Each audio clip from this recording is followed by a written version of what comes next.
Sarah Mitchell had dreamed of her wedding day since she was 7 years old.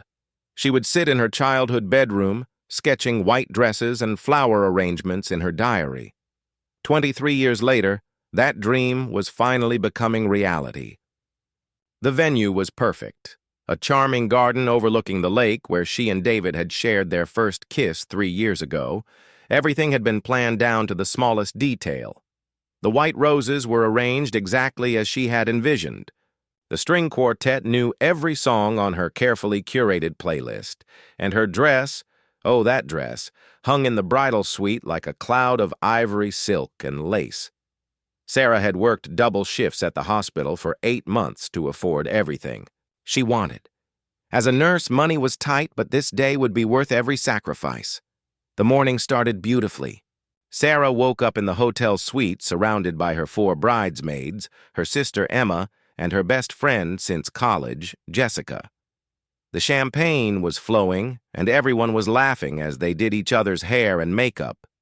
Sarah's mother, Linda, bustled around making sure everyone had eaten breakfast and that all the emergency supplies were packed: safety pins, stain remover, tissues, and Band-Aids.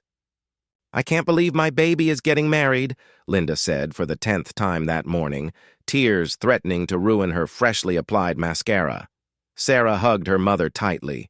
Linda had raised Sarah alone after her father left when she was 12. This wedding meant everything to both of them. The photographer arrived at 10, and the suite filled with the sound of camera clicks and joyful chatter. Sarah felt like she was floating. David had texted her that morning, breaking their superstition about not communicating on the wedding day, just to say he couldn't wait to see her walking down the aisle. Her heart had practically burst with happiness. At 11:30, there was a knock on the door. Emma opened it, expecting the florist with Sarah's bouquet. Instead, a woman in her 50s stood there wearing a black dress that seemed entirely inappropriate for a wedding. Her dark hair was pulled back severely, and her eyes held an intensity that made everyone in the room uncomfortable. "I need to speak with Sarah," the woman said firmly. Sarah looked up from where she was sitting, having her makeup touched up. She had never seen this woman before in her life. "I'm sorry, do I know you?" The woman stepped into the room without invitation. "My name is Margaret Thompson. I think we need to talk." The name meant nothing to Sarah, but something about the woman's presence made her stomach clench with anxiety. The cheerful atmosphere in the room shifted instantly. The bridesmaids exchanged worried glances, and Linda moved protectively closer to her daughter. "Ma'am, I think there's been some mistake," Linda said politely but firmly. "This is a private room, and we're preparing for a wedding." Margaret's laugh was cold and bitter. "Oh, there's been a mistake, all right. A 25-year mistake that I'm here to correct." Sarah stood up slowly, her legs suddenly feeling unsteady. The makeup artist stepped back, sensing the tension. "What are you talking about? I don't understand." Margaret reached into her black purse and pulled out a thick, manila envelope. "Your groom-to-be didn't tell you about me, did he? About us?" The words hit Sarah like a physical blow. She felt Jessica's hand grab her arm to steady her. "What are you saying?" "David Thompson is my son," Margaret said, her voice cutting through the room like a knife. "And if you marry him today, you'll be committing a crime." The room went completely silent except for the sound of Sarah's heart pounding in her ears. Emma was the first to speak. "That's impossible. David's last name is Richardson, not Thompson." Margaret smiled grimly. "He's been using his stepfather's name. His real name is David Thompson, and I have the birth certificate to prove it." She pulled out a document from the envelope. "Born March 15, 1992, to Margaret and Robert Thompson." Sarah's mind was reeling. David had told her his parents were dead, killed in a car accident when he was 20. He said he had no family left, which was why her family had embraced him so completely. They had planned this wedding with just her side of the family, plus David's few friends from work. "You're lying," Sarah whispered. But even as she said it, doubt crept into her voice. There were things about David that had never quite added up. The way he changed the subject whenever she asked about his childhood, how he never had any photos from before college, his reluctance to apply for their marriage license until the last possible moment. Margaret pulled out another document. Here's his college transcript. David Thompson, not Richardson. And here's something else you should see. She handed Sarah a photograph. It was David, but younger, maybe 17 or 18. He was standing next to a man who looked like an older version of him, and a woman who was unmistakably Margaret. They were all smiling, standing in front of a house Sarah didn't recognize. On the back, someone had written, "David's graduation. So proud of our boy. Love, Mom and Dad. Sarah's." Hands shook as she held the photo. This doesn't make sense. Why would he lie about you being dead? Why would he change his name? Margaret's expression softened slightly, and for the first time, Sarah saw pain in her eyes instead of anger. Because of what happened 5 years ago, because of what he did to his father, Linda stepped forward. Ma'am, I don't know what kind of game you're playing, but you need to leave. Right now. This isn't a game, Margaret said sharply. Your daughter is about to marry a man who put his own father in the hospital. David has anger issues, serious ones. Robert is still in a wheelchair because of what David did to him. The room spun around Sarah. She sat down heavily on the bed, still clutching the photograph. None of this could be true. David was gentle, kind, patient. He was a software engineer who spent his weekends volunteering at the animal shelter. He brought her flowers every Friday and had never even raised his voice at her. You're making this up, Jessica said angrily. David would never hurt anyone. Margaret reached into her envelope again and pulled out what looked like police reports and medical records. February 18th, 2020. David Thompson was arrested for assault and battery against his father, Robert Thompson. Robert spent 3 weeks in intensive care with a broken jaw, cracked ribs, and spinal injuries. Sarah felt like she was going to be sick. The dates matched up perfectly with when David said his parents had died in a car accident. She remembered how upset he had been that winter, how he had taken a sudden trip that he said was for work, but was vague about the details.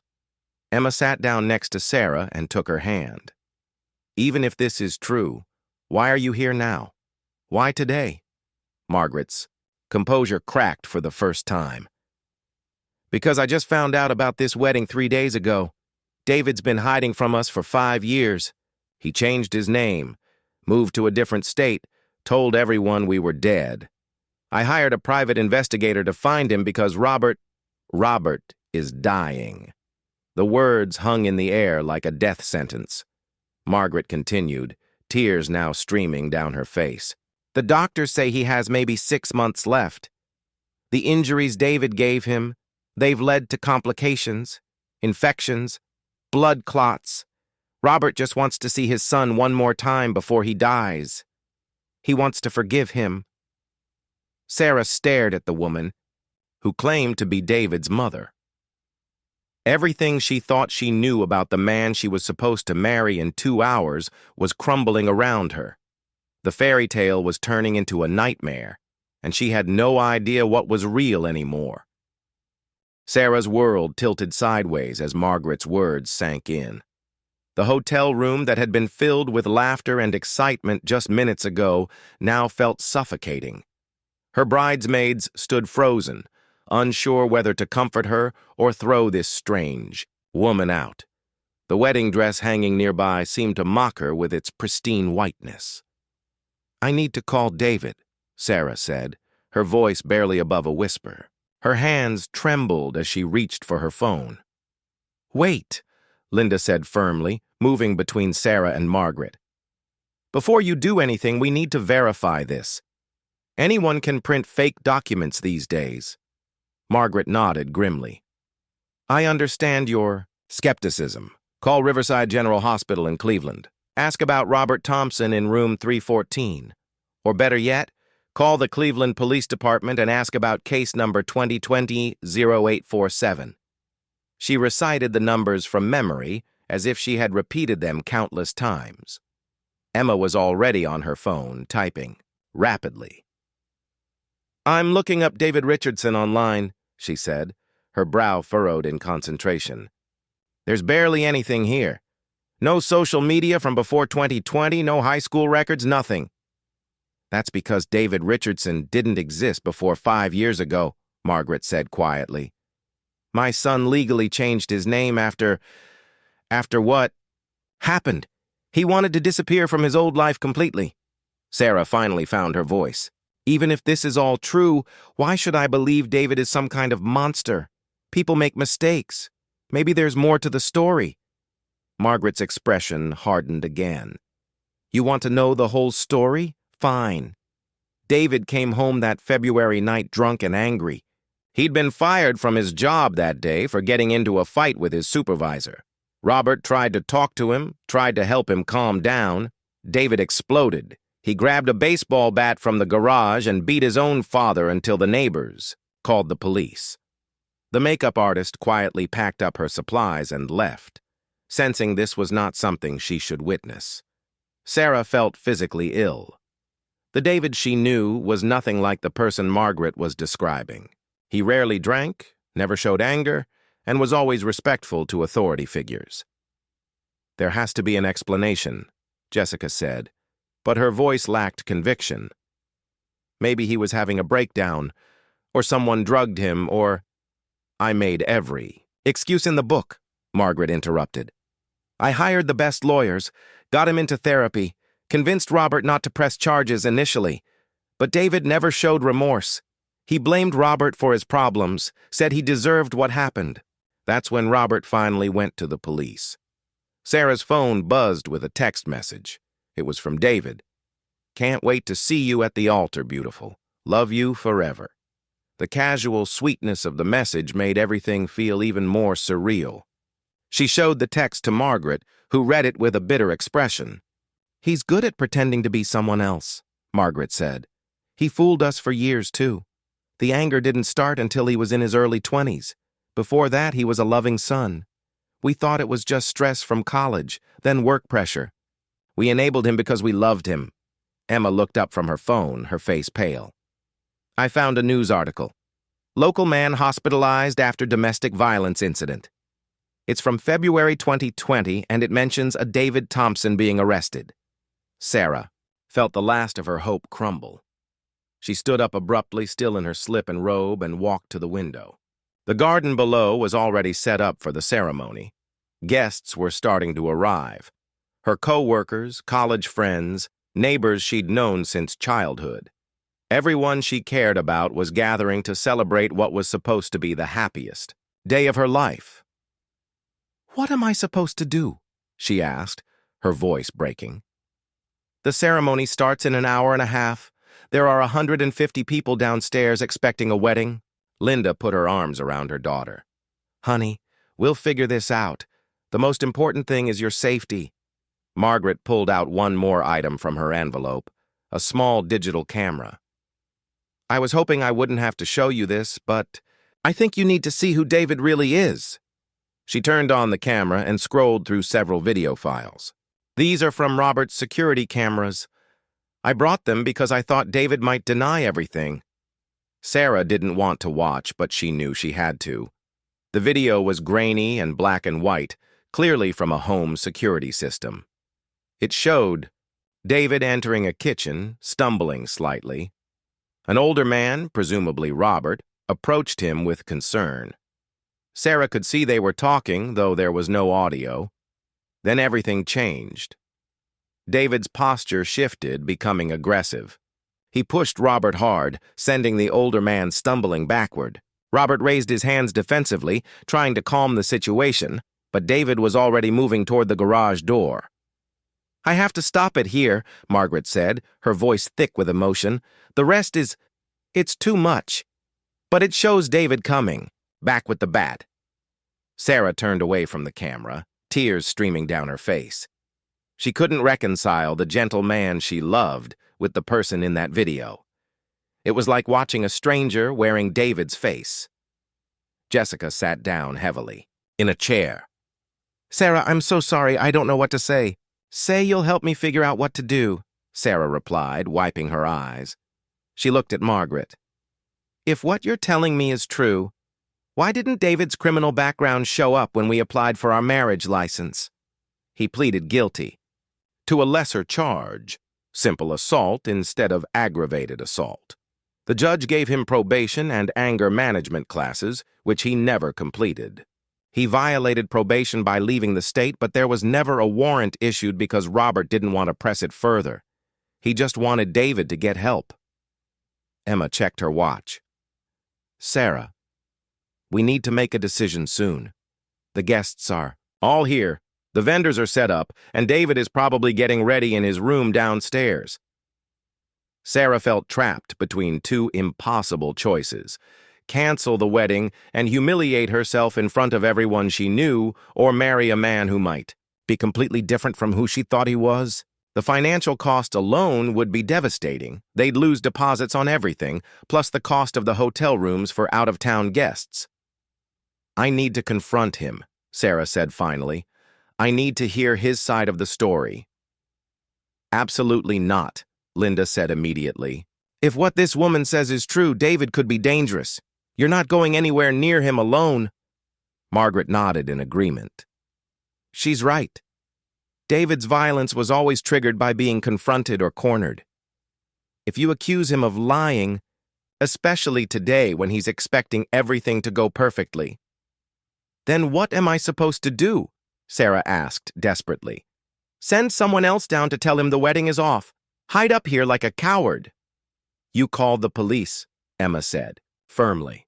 "If David has been using a false identity, if he violated probation, if he's been lying about who he is, there might be legal issues here." Sarah's mind was racing. She thought about all the legal documents they'd signed together. The lease on their apartment, joint bank accounts, the marriage license application. If David had been using a false identity, what did that mean for everything they'd built together? "There's something else," Margaret said hesitantly. "Something I haven't told you yet?" Sarah looked at her with exhausted eyes. "What could possibly be worse than what you've already told me?" Margaret took a deep breath.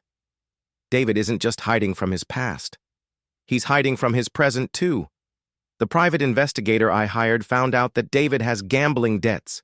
Serious ones. He owes over $50,000 to some very dangerous people." The hits just kept coming.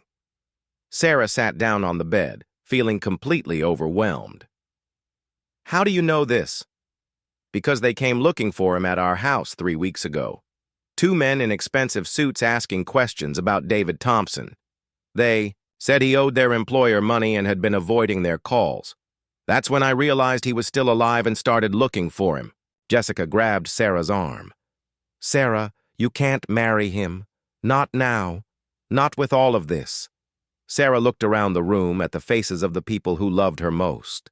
Her mother, her sister, her best friend, even her bridesmaids who had supported her through everything. They were all looking at her with concern and fear. But downstairs, David was waiting for her. The man who brought her coffee in bed every morning, who held her when she had nightmares about losing patience at work, who had proposed to her on the beach at sunset with tears in his eyes. Could that person really be the same as the violent stranger in Margaret's video? Her phone buzzed again. Another text from David. "Everything okay up there? Mom texted that there's some kind of delay." Sarah stared at the message. David didn't have a mother. His mother was supposed to be dead. But here she was, standing in Sarah's hotel room, very much alive and terrified for Robert's life. The lies weren't just about the past anymore. They were happening right now in real time, and Sarah was finally starting to see the full scope of the deception. Sarah stared at David's text message, her mind reeling from the contradiction. He had texted that his mom had contacted him, but according to him, his mother was dead. The lie was so blatant, so immediate, that it made everything else Margaret had said feel devastatingly real. "Did you text him?" Sarah asked Margaret, holding up her phone. Margaret shook her head. I haven't spoken to David in 5 years. He blocked our numbers, changed his email, moved without leaving a forwarding address. This is the first time I've been this close to him since the trial. Emma looked over Sarah's shoulder at the message. Then who is he talking about? The room fell silent as the implications sank in. If David was lying about his mother texting him, what else was he lying about right now? Sarah felt like she was seeing David clearly for the first time, and the person emerging from behind the facade was a complete stranger. I need to see him, Sarah said quietly. I need to look him in the eye and ask him directly. Sarah. No, Linda said immediately. It's too dangerous. I'll go with her, Emma volunteered. We'll stay in a public area, bring other people. He can't do anything with witnesses around. Margaret grabbed Sarah's arm gently. Please listen to me. I lived with David for 22 years. I know how he operates. He's incredibly charming when he wants something, and he's very good at making people believe his version of events. He convinced me for months that what happened to Robert was an accident, that he'd been defending himself. Don't give him the chance to manipulate you. But Sarah was already moving toward her wedding dress. Something had crystallized in her mind. She needed to face this directly, on her terms. Help me get dressed. You're not seriously thinking of going through with the wedding? Jessica asked in disbelief. No, Sarah said firmly. But I'm not hiding up here either. If I'm going to end this, I'm going to do it properly. David owes me the truth, and I'm going to get it. Her bridesmaids exchanged uncertain glances but began helping her into her dress. As they worked, Sarah felt a strange calm settling over her. The panic and confusion were crystallizing into determination. She had spent 8 months planning this wedding, 2 years of her life building a relationship with David, and she deserved answers. Margaret watched nervously as Sarah transformed into a bride. What are you planning to do? I'm going to walk. Down that aisle, Sarah said, checking her appearance in the mirror. And when I get to the altar, I'm going to ask David to tell everyone the truth about who he really is. Sarah, that's incredibly dangerous, Linda protested. If he's as unstable as Margaret says, confronting him publicly could set him off. Then at least everyone will see who he really is, Sarah replied. She turned to Margaret. I want you to come with me. I want you to be there when I ask him about his family. Margaret's face went white. I can't. If David sees me, especially in front of all those people, he might... He might what? Hit his own mother at his wedding ceremony in front of 150 witnesses? Sarah's voice was steady, but her hands were shaking as she put on her earrings. I need people to see this. I need them to understand why I can't marry him. Emma took Sarah's hands. Are you sure about this? We could just call off the wedding, make some excuse about food poisoning or a family emergency. And then what? David disappears again, finds some other woman to lie to? Those dangerous people he owes money to keep looking for him at Margaret's house? Sarah shook her head. This ends today. Jessica was pacing the room. This is insane. What if he has a weapon? What if he hurts someone? He won't, Sarah said with more confidence than she felt. David's violence has always been private. Behind closed doors, he's too concerned with his image to cause a scene in public. Margaret looked uncertain. That was true 5 years ago, but people change. Desperation makes people do things they never would have done before. Sarah checked her phone. It was almost time. The ceremony was supposed to start in 20 minutes.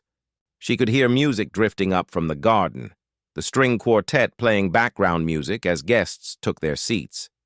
I'm going down there, Sarah announced. Anyone who wants to come with me is welcome, but I'm not changing my mind. Linda grabbed her purse. Then I'm coming too. And I'm calling the police to have them standing by, just in case. Emma and Jessica looked at each other, then nodded. We're with you, Emma said. All of us. Even Margaret, despite her obvious terror, stood up. If you're really going to do this, then I should be there. Robert would want me to be there. They made an unusual procession down the hotel corridor. A bride in full regalia flanked by her, wedding party, and the mother of the groom who was supposed to be dead. Other hotel guests stared as they passed, but Sarah kept her eyes straight ahead. As they reached the garden level, Sarah could see through the glass doors that the ceremony space was full. Everyone was seated, flowers were perfectly arranged, and the officiant was standing at the altar checking his notes. It looked exactly like the wedding Sarah had dreamed of, except now it felt like she was walking into a nightmare. David was standing at the front with his groomsmen, looking handsome in his black tuxedo. He was laughing at something his best man had said, completely relaxed and happy. For a moment, Sarah's resolve wavered. This was the David she knew, charming, confident, surrounded by friends who clearly cared about him. Then she saw him check his phone and smile. He was probably reading his own lie about his mother texting him, and the sight of that smile, knowing what she now knew, made Sarah's stomach turn. "Last chance to change your mind," Emma whispered. Sarah took a deep breath and stepped outside. The garden was beautiful in the afternoon sunlight. The lake sparkled in the distance, and the white roses she had chosen were perfect against the green backdrop. It should have been the happiest moment of her life. David looked up as she appeared, and his face lit up with pure joy. The expression was so genuine, so full of love, that for a second, Sarah wondered if Margaret had been lying about everything. But then she remembered the video, the documents, the contradictions that had been piling up for months. As Sarah began, walking down the aisle, she noticed the guests turning to smile at her. Her co-workers from the hospital, her college roommates, her elderly neighbor, Mrs. Peterson, who had known her since she was 5. These people loved her, trusted her judgment, had taken time out of their lives to celebrate with her. They deserved to know the truth, too. Halfway down the aisle, Sarah made eye contact with David. He was beaming, mouthing, "I love you," and wiping away what looked like happy tears. Behind her, she could hear Margaret's sharp intake of breath, the first time she had seen her son in 5 years. Sarah reached the altar and took her place across from David. The officiant smiled warmly and began the ceremony. "Dearly beloved, we are gathered here today to celebrate the union of Sarah Elizabeth Mitchell and David Michael Richardson." Sarah let the words wash over her for a moment, then raised her hand. "I'm sorry," she said, her voice carrying clearly across the garden. "Before we continue, I need to ask David something important." The officiant looked confused, and murmurs rippled through the crowd. David's smile faltered slightly, but he reached for her hands. "Sarah? What's wrong?" She pulled her hands away and looked directly into his eyes. "I need you to tell everyone here your real name." The color drained from David's face. Behind Sarah, she heard Margaret step forward, and the murmurs from the crowd grew louder as people recognized that something was very wrong. "Sarah, what are you talking about?" David asked, but his voice had changed. The warmth was gone, replaced by something cautious and calculating. "Your real name?" Sarah repeated louder so everyone could hear. "And I want you to tell everyone about your parents, about your father, Robert, who you put in the hospital 5 years ago." The garden went completely silent. David's groomsmen were looking back and forth between him and Sarah with confusion. In the front row, Linda was gripping Emma's hand tightly. David's expression shifted, and for just a moment, Sarah saw something cold and angry flash across his features. It was gone so quickly she might have imagined it, but Margaret had been right. She was finally seeing the real David Thompson. The silence in the garden stretched on for what felt like an eternity. David stood frozen at the altar, his mouth opening and closing as if he couldn't find words. The wedding guests shifted uncomfortably in their seats, sensing the tension, but not understanding what was happening. "Sarah, sweetheart," David finally said, his voice carefully controlled, "I think you might be having some pre-wedding jitters. Maybe we should talk about this privately?" But Sarah could see it now, the way his jaw tightened, how his hands clenched at his sides. Margaret had been right about the signs of his anger building. She took a step back. "Answer the question, David. What's your real last name?" David's best man, Mark, stepped forward. "Hey, what's going on here? David, what is she talking about?" That's when Margaret moved into view, walking slowly down the aisle toward the altar. The wedding guests turned to stare at this unknown woman in black who clearly wasn't supposed to be there. David saw her at the same moment the crowd did, and his carefully maintained composure shattered completely. "No," he whispered, his face going pale. "You're not supposed to be here. You're not supposed to exist." "Hello, David," Margaret said quietly as she reached the altar. "Your father is dying." The words carried across the silent garden like a gunshot. David's groomsmen were staring at him in shock. Mark grabbed David's arm. "Dude, I thought you said your parents were dead. Who is this woman?" David jerked away from Mark's grip, and Sarah saw his hand starting to shake. "She's nobody. She's some crazy woman who's been stalking me. Sarah, don't listen to her." But it was too late. Margaret had pulled out the envelope again and was holding up the birth certificate for everyone to see. "David Thompson, born March 15th, 1992. My son, who I haven't seen since he put his father in the hospital." The crowd erupted in whispers and gasps. Sarah's co-workers were pulling out their phones, probably trying to look up information about David Thompson. The officiant looked completely bewildered, clutching his ceremony notes as if they might provide some guidance for this unprecedented situation. David's facade was crumbling rapidly. The charming gentleman Sarah thought she knew was disappearing, replaced by someone desperate and cornered. "You have no right to be here," he said to Margaret, his voice rising. "I cut you out of my life for a reason." "Because you nearly killed your father," Margaret shot back, her own composure breaking. "Because instead of getting help, you ran away and pretended we were dead." Sarah's elderly neighbor, Mrs. Peterson, stood up in the front row. "Sarah, dear, what's happening? Should someone call the police?" That seemed to snap David back to awareness of where he was and how many people were watching. He looked around at the crowd of guests, all staring at him with expressions ranging from confusion to horror. His career, his new life, his carefully constructed identity, it was all falling apart in real time. "This is ridiculous," he said, trying to regain control. "Sarah, you're letting this woman manipulate you. She's probably mentally ill, making up stories. We can deal with this after the ceremony." But Sarah was already shaking her head. "I've seen the police reports, David. I've seen the hospital records. I've seen the video of what you did to Robert." At the mention of video evidence, David's mask slipped completely. The anger Margaret had warned her about finally surfaced, and Sarah saw the man from the security footage standing in front of her. "You had no right to go through my personal business," he snapped. "That was the past. I'm not that person anymore." "Aren't you?" Sarah asked. "What about the gambling debts? What about the dangerous people looking for you? How much of our relationship has been a lie?" David's best man was backing away from the altar, clearly uncomfortable with what he was witnessing. The other groomsmen were following suit. One of them, Tom, spoke up.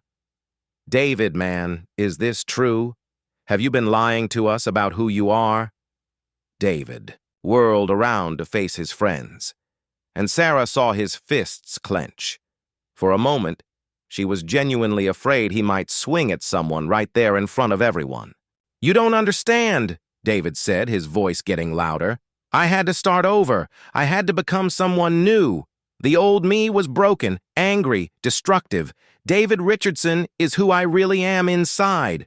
Margaret stepped closer, her voice breaking with emotion. "But Robert is your father, David. He loves you. He's forgiven you for what happened. He just wants to see you before he dies." "I don't care," David exploded, and several guests in the front rows jumped. "He was never a real father. To me, anyway. Always criticizing, always disappointed, always making me feel like I wasn't good enough. The outburst revealed everything Sarah needed to know. This was the real David Thompson, angry, bitter, and completely lacking in accountability for his actions. She could see now how he had convinced himself that his father deserved what happened, how he had justified running away instead of facing consequences. Sarah's mother stood up, her voice carrying clearly across the garden. "Sarah, honey, come away from him right now." But David heard her and spun around to face Linda. "Stay out of this. This is between me and Sarah. She's going to marry me because she loves me, not because of some ancient history that has nothing to do with us." "Nothing to do with us?" Sarah asked incredulously. "You've been lying to me about everything. Your name, your family, your past, your debts. How can I trust anything you've ever told me?" David reached for her hands again, and when she pulled away, his expression darkened dangerously. "Sarah, don't do this. Don't throw away what we have because of her." He pointed at Margaret. "She's poison. She turned my father against me, and now she's trying to turn you against me, too." "I turned myself against you," Sarah said firmly, "the moment I realized that the man I fell in love with doesn't actually exist." The words hit David like a physical blow. He staggered backward, and for a moment Sarah thought he might collapse. Then his expression hardened into something cold and calculating. "Fine," he said quietly, his voice carrying a threat that made Sarah's skin crawl. "If that's how you want to play this, then we're done. But don't think this is over, Sarah. You've humiliated me in front of everyone I know. Actions have consequences." The implied threat was clear enough that several of the male wedding guests started moving toward the altar. Sarah's cousin Michael, who was built like a linebacker, stepped protectively in front of Linda. Margaret grabbed Sarah's arm. "We need to leave, now. When David feels cornered and humiliated, that's when he's most dangerous." But David was already walking away, pushing through the crowd of guests who parted nervously before him. His groomsmen followed at a distance, clearly not wanting to be associated with whatever was happening. As David disappeared into the hotel, Sarah felt her legs give out. Emma and Jessica caught her before she could fall, and suddenly she was surrounded by the people who loved her, her mother, her sister, her friends, even Margaret, who was crying openly. "It's over," Sarah whispered. "It's really over." The wedding guests were slowly beginning to disperse, talking in hushed, shocked tones. Sarah could hear fragments of conversation, people trying to process what they had just witnessed, making phone calls to family members who wouldn't believe the story. Mrs. Peterson approached the group at the altar, her elderly face full of concern. The reception turned into something Sarah never could have imagined. What started as a wedding celebration transformed into something deeper, a gathering of people who genuinely cared about her, coming together to support her through one of the most difficult moments of her life. The hotel's staff, initially confused by the unusual circumstances, rose to the occasion beautifully. They served the dinner as planned, kept the bar open, and even played the music from Sarah's carefully curated playlist. But instead of a first dance between bride and groom, Sarah danced with her father figure, her Uncle Robert, who had walked her down the aisle after her own father left years ago. "I'm so proud of you, kiddo," he whispered as they swayed to the music. "That took more courage than most people have in their entire lives?" Sarah smiled, feeling lighter than she had in months. "I just wish I had figured it out sooner. How many signs did I miss?" "Don't do that to yourself," her uncle said, firmly. "People like David are experts at deception. They study what you want to see and become exactly that person." As the evening progressed, Sarah found herself surrounded by stories from her guests that she had never heard before. Her college roommate Lisa confessed that she had always felt uncomfortable around David, but couldn't put her finger on why. "Untold was too perfect," Lisa explained over dinner. "Like he was performing the role of the ideal boyfriend rather than actually being one. Real people have flaws, quirks, bad days. David never seemed to have any of those. Sarah's co-worker Janet nodded, in agreement. I noticed he never talked about his childhood or his family. When people asked direct questions, he would deflect with humor or change the subject. I thought maybe he was just private, but looking back, the signs were everywhere, Sarah finished. She was learning that several people in her life had harbored quiet doubts about David, but hadn't felt comfortable expressing them. The revelation was both validating and sobering. Meanwhile, Margaret sat at a corner table, largely ignored by the other guests who didn't know how to interact with her. Sarah made a point of checking on her regularly, bringing her food and making sure she felt welcome. "How are you holding up?" Sarah asked during one of these visits. Margaret managed a weak smile. "Better than I expected. Seeing David today, it was horrible, but also necessary.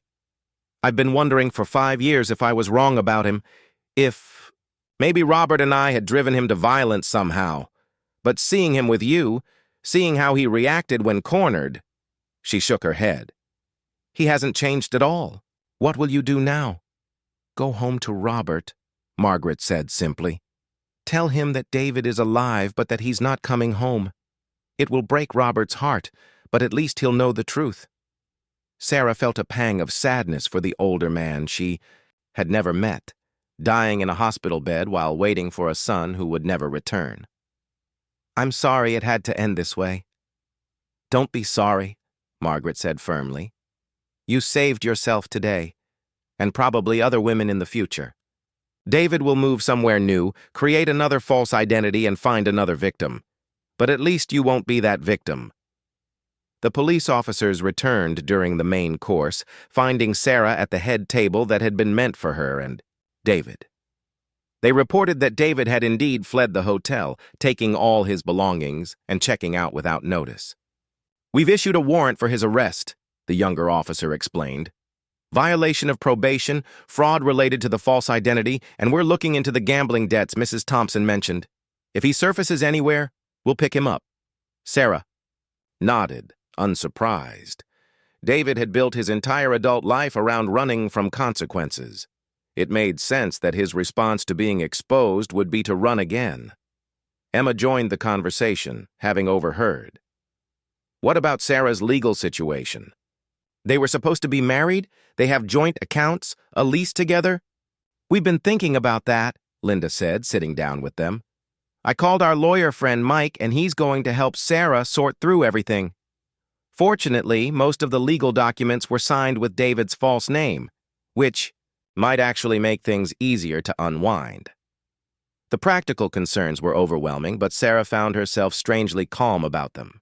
She had a good job, supportive family and friends, and most importantly, she had avoided legally binding herself to a dangerous man. Everything else was just paperwork. As the evening wound down, Sarah found herself standing on the hotel balcony overlooking the lake. The same view that was supposed to provide the backdrop for her wedding photos now seemed to represent something different. A new beginning, rather than a culmination. Jessica joined her outside. "So what happens now?" Sarah considered the question.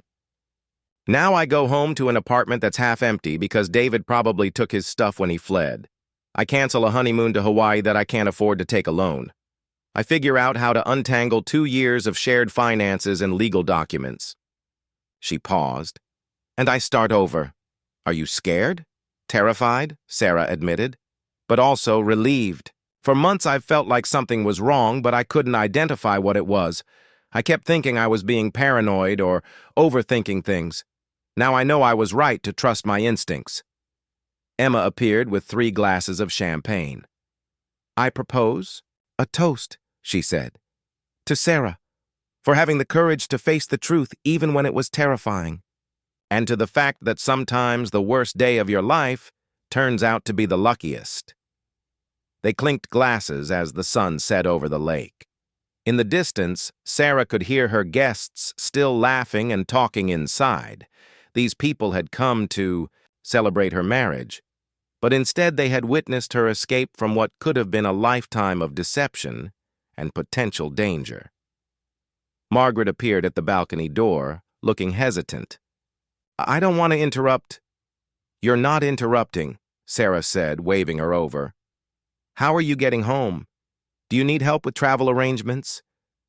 "Actually, I was wondering if I could ask you for a favor," Margaret said quietly. "I know this might sound strange given everything that's happened, but would you consider coming with me to see Robert, just for a day or two?" Sarah was surprised by the request. "Why?" "Because you're the only person who really understands what David is capable of now. Robert still has hope that his son might come home someday. He needs to hear from someone who loved David and believed in him, someone who can explain why that hope is dangerous." The request was emotionally complicated, but Sarah found herself nodding. "I have some vacation time saved up. And honestly, I think I need to see this through to the end." Emma and Jessica exchanged glances. "We're coming too," Emma said. "You shouldn't have to deal with this alone." "You don't have to."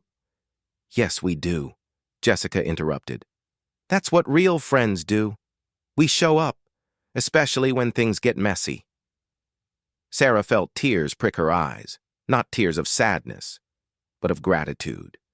She was learning what authentic love and support looked like, and it was nothing like the performance David had put on for 2 years. As the last of the wedding guests began to leave, they each stopped by to hug Sarah and offer their support. Mrs. Peterson pressed a $20 bill into her hand. "For groceries when you get home, dear." Her co-workers promised to cover her shifts so she could take time to sort out her life. Even distant relatives she rarely saw made a point of telling her how proud they were of her courage. The outpouring of genuine care and concern was overwhelming. Sarah realized that while she was losing David, she was gaining something much more valuable: a clear understanding of who her real support system was and what authentic relationships looked like. As she finally headed back to her hotel room, that night, still wearing her wedding dress but with her hair down and her makeup long gone, Sarah caught her reflection in the elevator mirror. She looked different, not like a bride, but not like the same person who had woken up that morning either.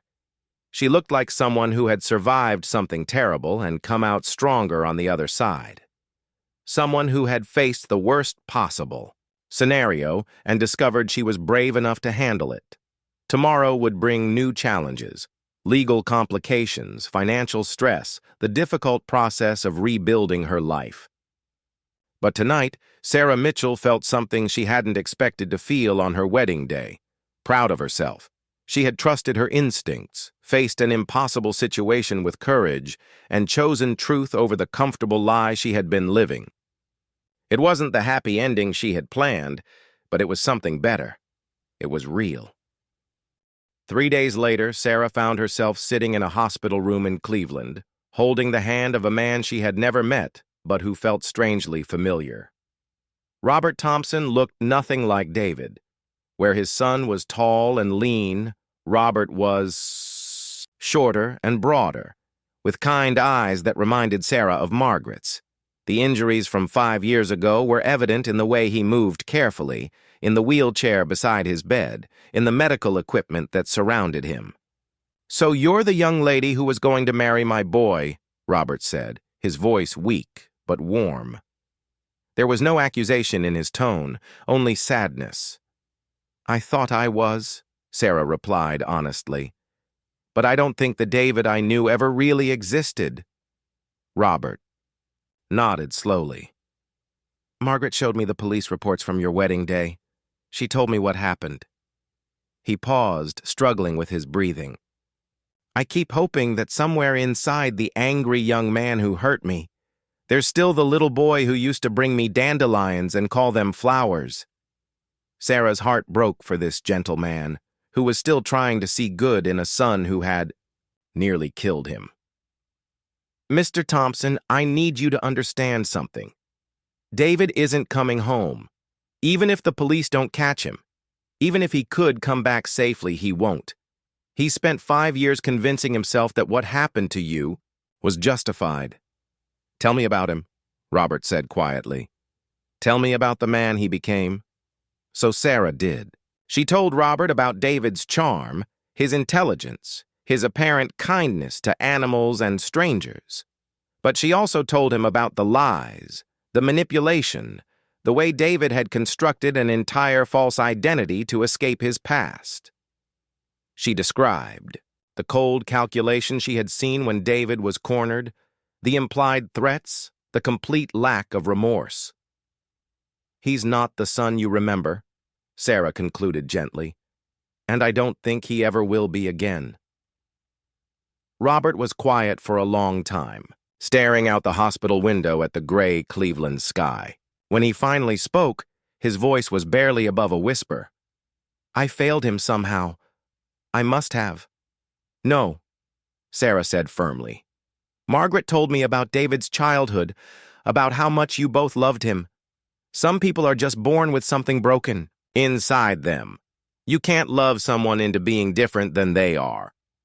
Margaret, who had been sitting quietly in the corner, joined the conversation. "The therapist we saw after David's arrest said the same thing.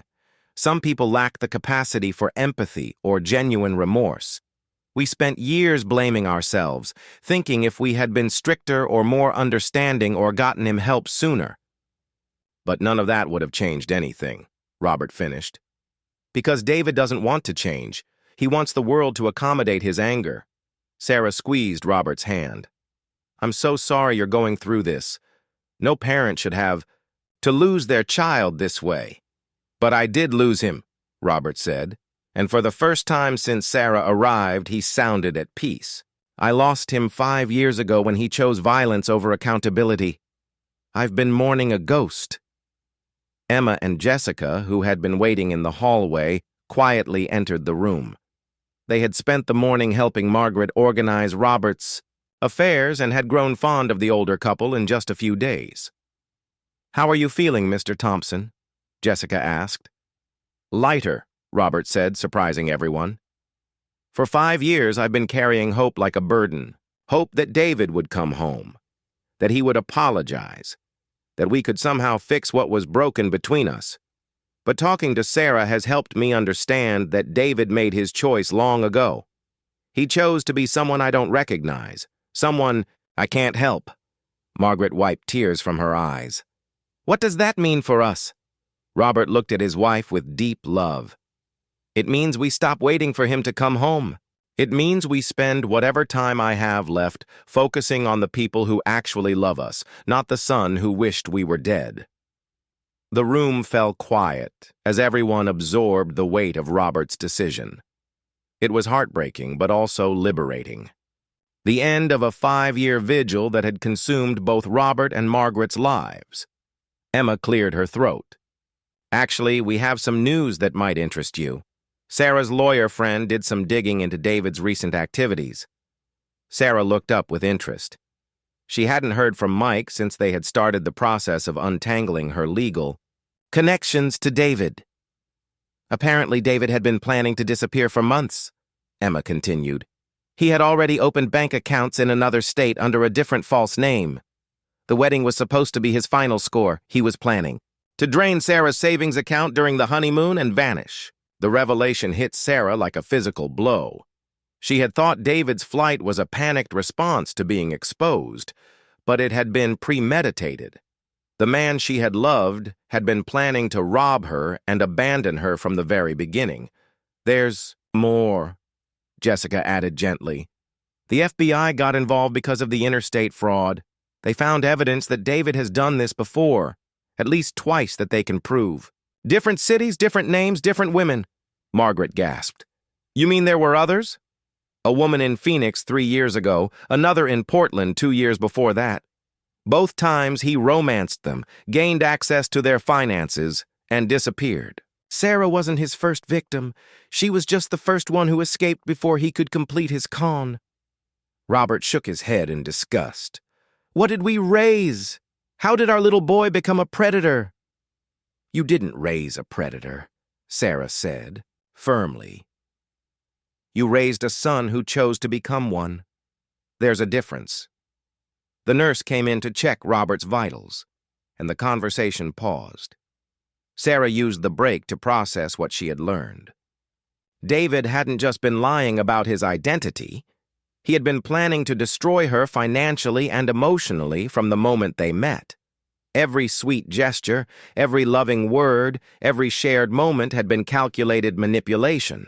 But strangely, instead of feeling more devastated, Sarah felt vindicated. Her instincts had been right all along. The nagging sense that something was wrong, the feeling that David was performing rather than genuinely loving her, all of it had been accurate. "I have something for you," Robert said when the nurse left. He reached into the drawer of his bedside table and pulled out a small wooden box. "These are David's things from when he was little. Photos, report cards, a baseball he caught at his first game. I've been keeping them, thinking someday he might want them back." He handed the box to Sarah. "I'd like you to have them." Sarah was confused. "Mr. Thompson, I can't take your son's childhood memories." "You're not taking them," Robert said. "I'm giving them to someone who understands what it's like to love David and lose him. Maybe someday when you're ready you can look through them and remember that the little boy in those pictures was real, even if the man he became isn't." Sarah accepted the box with trembling hands. Inside, she could see faded photographs of a gap-toothed child with David's eyes but a genuine smile she had never seen on the adult version. There were crayon drawings signed "Love Davy" and a Mother's Day card that said, "You're the best mommy in the world." "He was a sweet child," Margaret said softly. "Sensitive, creative, full of joy. I don't know when that changed or why, but it did." Sarah closed the box carefully. She wasn't ready to look through it yet, but someday she might be. Someday, when the pain of David's betrayal had faded, she might want to remember that the capacity for love and innocence had once existed in the man who had nearly destroyed her life. Robert was getting tired, and the conversation was clearly exhausting him. But before Sarah and her friends left, he had one more thing to say. "Sarah, I want you to promise me something." "What's that?" "Promise me you won't let what David did make you afraid to love again. Promise me you won't let his sickness poison your ability to trust good people." Sarah felt tears she had been holding back for days finally start to fall. "I promise, but it might take me a while." "That's okay," Robert said gently. "Healing takes time, but don't let him steal your future along with your past." As they prepared to leave Cleveland, Sarah realized that meeting Robert had given her something unexpected: closure. Not the closure of reconciliation or forgiveness, but the closure of understanding. She understood now that David's capacity for deception and manipulation was far deeper than she had imagined, but she also understood that his actions were not a reflection of her worth or judgment. Margaret hugged each of them goodbye at the airport. "Thank you for coming. Thank you for helping Robert let go. I think he can rest now." On the plane home, Sarah finally opened the wooden box. The photos inside showed a family that had once been whole and happy. David, as a toddler, on Robert's shoulders, blowing out candles on birthday cakes, opening Christmas presents with pure delight. "It's hard to believe that's the same person," Emma said, looking over Sarah's shoulder. "Maybe it's not," Sarah replied. "Maybe that little boy died somewhere along the way, and the David I knew was just wearing his face." Jessica squeezed her hand. "What matters is that you survived. You trusted your instincts, you faced the truth, and you saved yourself. That little boy would be proud of you for that." As the plane carried them home, Sarah felt something she hadn't expected to feel so soon after her world had fallen apart: hope. Not for the future she had planned with David, but for a better future she was now free to build. She had learned hard lessons about love, trust, and the impure.